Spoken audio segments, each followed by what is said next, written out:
Caríssimos irmãos e irmãs, estamos celebrando o 24º domingo do tempo comum. E neste dia de hoje, nos são apresentadas pelo evangelista São Lucas as parábolas da misericórdia, tão conhecidas lá do seu capítulo 15. Essencialmente, essas parábolas, elas revelam-nos um Deus que ama todos os seus filhos, sem exceção. Ou seja, o amor de Deus, ele não é um amor condicional.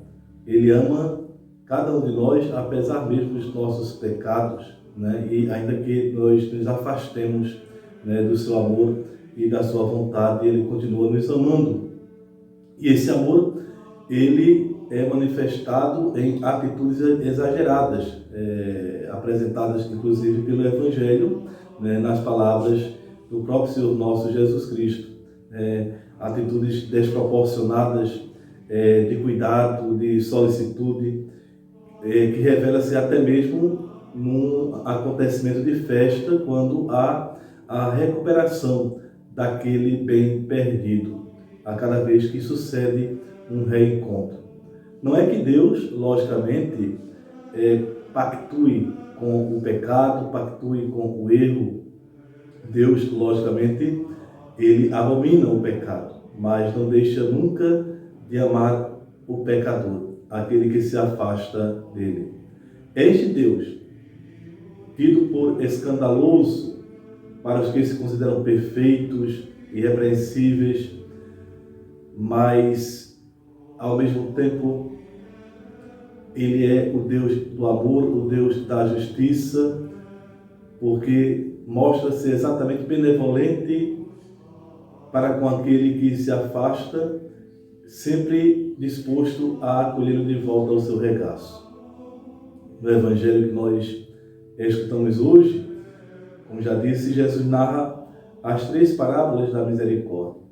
E quando ele fala nas suas parábolas do pastor que vai atrás da ovelha perdida, da mulher que procura a moeda, do pai que sai ao encontro do filho e o abraça, não se trata apenas de palavras, vai dizer o Papa Bento XVI na sua encíclica Deus Caritas Est, mas se trata ali do próprio agir e do próprio ser de Deus.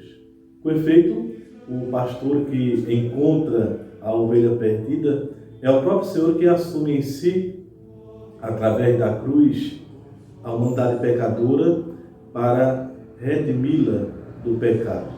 Depois, o filho pródigo, na terceira parábola, é um jovem que, tendo obtido a herança do pai, partiu para um lugar distante e ali esbanjou toda a sua vida, né, com prostituições, com bebedeiras, com a vida devassa. Reduzido à miséria, como nós vemos no Evangelho, ele se dá conta que vai ser obrigado a trabalhar e até mesmo dividir o seu alimento ou concorrer o seu alimento com os porcos. Então diz o Evangelho, ele caiu em si e as palavras que ele prepara, prezados irmãos e irmãs, para o regresso, permitem-nos exatamente conhecer o alcance dessa peregrinação interior que agora ele realiza. O Papa Bento XVI, mais uma vez recorrendo a ele, em seu livro Jesus de Nazaré, vai dizer que esse regresso à casa é ao mesmo tempo também um regresso a si mesmo e um regresso ao Pai. Vai dizer o jovem, vou partir e voltar para meu Pai. Dizer-lhe, Pai, pequei contra o céu e contra ti, já não sou digno de ser chamado teu filho. Santo Agostinho, em suas Confissões, ele diz o seguinte, comentando a respeito desse trecho do Evangelho. É o próprio verbo que te grita para voltar. O lugar da calma imperturbável é onde o amor não conhece abandono. Nas 3 parábolas se dá uma importância muito particular à alegria daquele que encontra o que tinha perdido. O pastor, depois de encontrar a ovelha, coloca-a nos ombros com alegria. Regressa à casa e convoca os amigos e vizinhos para que se alegrem com ele. A mulher, depois de ter procurado por todos os recantos da casa, ao encontrar a moeda perdida, faz a mesma coisa.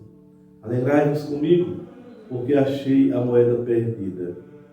Muito mais faz o pai ao ver ao longe o filho que volta e que há tanto tempo tinha abandonado a casa paterna. Não pensem em recriminá-lo, mas em fazer uma festa. Então vejam que aqui, está exatamente o coração do Evangelho, como nos aponta aqui Santo Agostinho, comentando. E continua ele dizendo o seguinte: o personagem central das parábolas é o próprio Deus, que é Pai, que lança mão de todos os meios para recuperar os seus filhos feridos pelo pecado. No seu grande amor pela humanidade, Deus vai atrás do homem. E aí entra um pensamento aqui de São Clemente de Alexandria, que diz o seguinte: como a mãe voa sobre o passarinho quando este cai do ninho, e se a serpente começa a devorá-lo, esvoaça gemendo sobre seus filhotes. Assim Deus busca paternalmente a criatura, cura da sua queda, persegue a besta selvagem e recolhe o filho, animando-o a voltar a voar para o ninho, diz São Clemente. Então essa parábola, caríssimos irmãos e irmãs, que é o coração do Evangelho de São Lucas, deve nos despertar para a beleza do sacramento da reconciliação, ou sacramento da confissão, como nós conhecemos. Na confissão, através do ministério sacerdotal, o Senhor devolve-nos tudo o que perdemos por culpa própria, a graça e a dignidade de filhos de Deus. Cumula-nos da sua graça e, se o arrependimento é profundo, coloca-nos num lugar mais alto do que aquele que estávamos antes. O arrependimento é a medida da fé e, graças a ele, voltamos à verdade. Não nos iludamos. O pecado existe e todo pecado será sempre ofensa a Deus. Porém, a misericórdia de Deus é maior do que todos os nossos pecados. Contudo, supõe da nossa parte uma atitude de retorno àquilo que nós chamamos de conversão. Peçamos a Deus a graça da conversão e também de amarmos muito o sacramento da penitência, onde ele nos espera mais real que na parábola. Espera para perdoar e para dar vida nova. Espera sem trégua o filho desencaminhado. Deus sempre está nos buscando, não para castigar ou condenar, mas para salvar e fazer feliz. Abençoe-vos Deus Todo-Poderoso, Pai e Filho e Espírito Santo. Amém.